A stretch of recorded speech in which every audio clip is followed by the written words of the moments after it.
you talk about, how you are getting all your clients strictly from referrals now, and you actually have something you call a potential client referral list. Can you talk about that a little bit, and how did you, really relied on all referrals now for your business?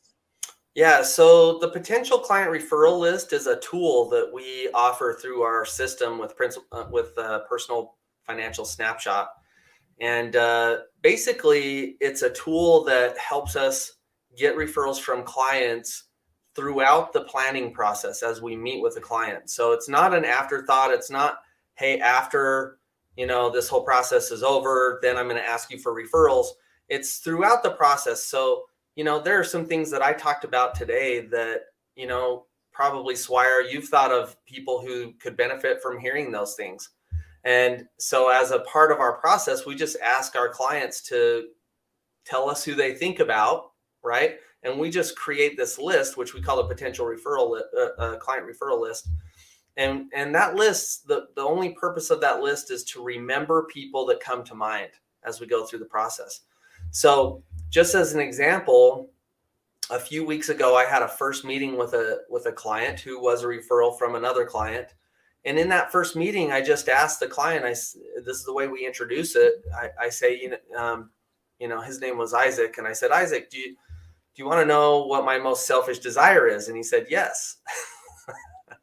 And I said, well, my most selfish desire is that you tell everyone you know about me. Okay. And I said, what do you think needs to happen in order for you to feel that way? And he said, well, then this needs to happen. I need to feel like this happens as a result of our process. And I'm writing down all these things that he's telling me. And then when we're done with that, I said, okay, so as we go through this process, if I can help you feel that way, then would you be willing to tell everybody you know about me? And he said, yes. In that first meeting, and before I even provided much advice at all, he gave me more than 12 people that he knew, including their contact information, which usually I don't ask Wow. for that or expect Hmm. that, but he gave me all their information in the very first meeting. And that sort of thing, other than the phone numbers, happens all the time, right? And it's a great process. So it's intentional.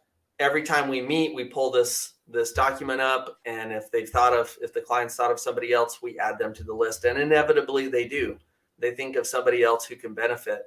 And so I would encourage your business owners who rely on getting more referrals to implement something like that to grow their practice.